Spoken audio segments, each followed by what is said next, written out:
Vlogs there, Punch Out Boxing. Delighted to be here with Franko Ignatius Yes. here at the TKO Boxing Gym's amateur show. And Yes, indeed. weird seeing you on your side hustle. Yes, well, outside of the pro game, I run a security company, Pralin Limited.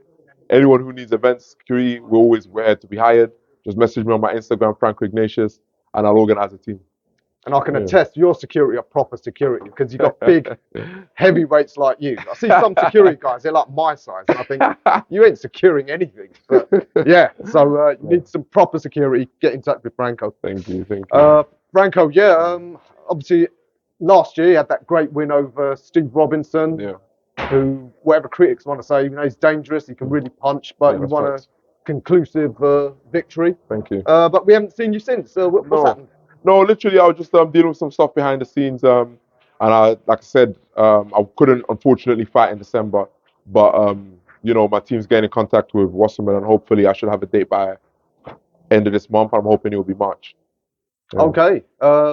Did you have any particular opponent or line? Ideally, Nathan Gorman, if you see this, you're the one I want. I don't see why it can't happen. We have the same promotion. We're both nearby, next to each other in the rankings. I think it will be the perfect fight. And I'll be ready over 10 rounds. It won't be a problem. Yeah, he's a big name, obviously, Yeah, and 100%. if you can get another conclusive win over him, it'll 100. get you to jump up the rankings. There was talk, of course, of you potentially going for the southern area against Johnny Fisher. He's another big name. Can you tell us what happened with that? Well, as far as I know, my team, my people, we accepted the deal. They chose to go a different direction. I believe he had a good win over Harry Armstrong, and I'm not looking at him at the moment. If that fight gets offered to me, we'll take it. But I don't believe they're interested in me, and that's fair enough. Don't blame them. Too dangerous. So it is what it is. So early in your career, and you're already going up against other prospects, dangerous ones. Fair to say you don't think you need any more of them sort of No. run outs? No. I feel like at the level I'm at and what I can do, I take this job very serious. So I feel like I don't need to waste time, trying to knock over a bunch of pies in the sky. We're serious fighters, and I feel like if you're that good, you should prove it against real contenders. Yeah. And I'm willing to prove it. And the heavyweight division, it's for British boxing, it's like a golden era. It's a great time to be a heavyweight. A lot of heavyweights, man. A lot of good fights happening. Everyone's in the mix, and I think it's a great time for me to find my space. And I'm looking to make time. Yeah. I reckon you could have a tournament just domestic level, couldn't you? Sure. Something like a WSB or for a local heavyweight or for I could say domestic heavyweight. I think we'll be on top of great. By the end of the tournament, we'll be top of the pile. I mean, when you look at the current domestic scene, interesting, we saw young Moses Atoma mandated for Solomon Dakers for the English title. Yeah. So if that happens, how do you see it going? I feel like Solomon put in a weak performance in his last fight against Michael Webster. He was a fight that I was expecting myself. I was hoping it would be something that I could do at the end of the year. But the Moses gets in first, I play. I think the only thing that gave us more about that would probably be the long fight, especially with the long time, it's not that conversation. And that would be the only thing. But I feel like we don't really know what someone's capable of. Based on this last performance, he didn't look like much. But maybe that was for us now, who has more of the time. So we'll have to wait and see. Have you sparred any of those two boys? No, I don't find it hard to person. I think it's something that one reason or one we don't compare. And at the top of the domestic polls, Fabio Wardley, who's defied everyone. And Yeah. did you see his last fight against I did. Adelaide? I think I was impressed with the group for sure. I feel like he made a statement in that performance by saying, I'm the reserve of the champ. And right now, in terms of what the fight for, he's ahead of the likes of me. And he hangs around long enough, I'll be up and moving. Simple as that. So, but knowing him, I don't think he's looking to waste time. And if he absolutely has to, he probably look to put something into that thing. But, like I said, people like me are coming up behind me. So the longer he stays there, eventually I'll come knocking. I'll be at the door saying hello.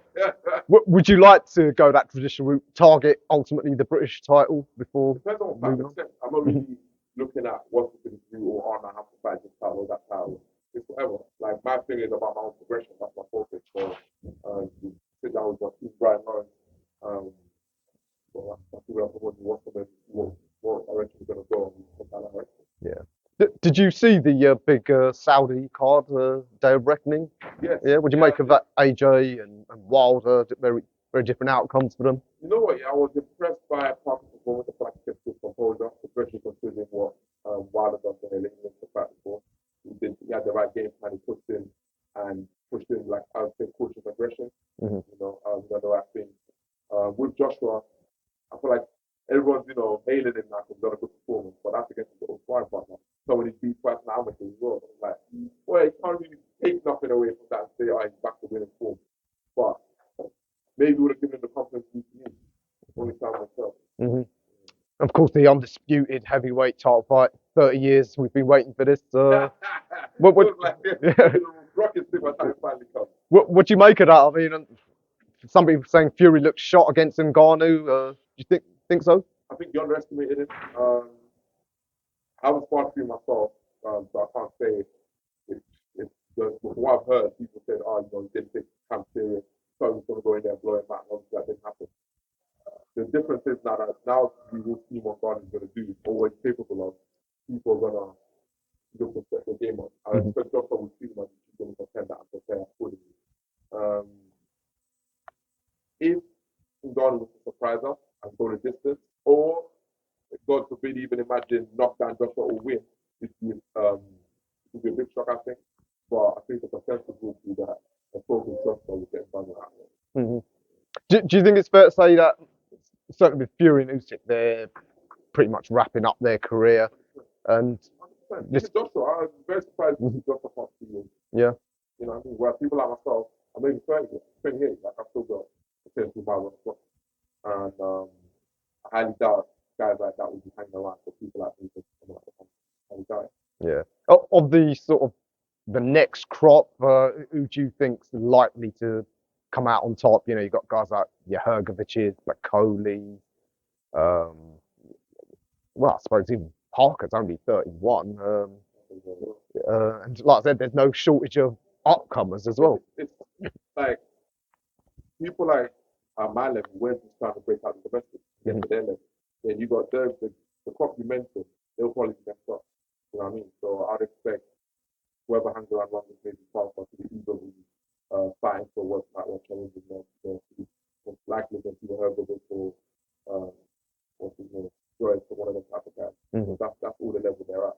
But I feel like unless they keep hanging around, within 5 years, I'd expect people like myself who will be competing whether it's left or competing people around my era now. You know what I mean? So we're all in the race, really, whether it's left first. Do you think the Saudi injection of money is it good? It's got the heavyweight division moving. Man, it was Ian. Listen, at the end of the day, we're prize fighting. You know what I mean? Money matters. So, the fact that the Saudi have injected all this money in the heavyweight division means, one, we're going to see more fights happen more often and things will be moving. I think that was the worst thing about the heavyweight before is that nothing moves. People will be waiting for God knows how long for one fight to happen, And even myself, I haven't been as active as I would like myself. Hopefully this year I'll get the activity that I want.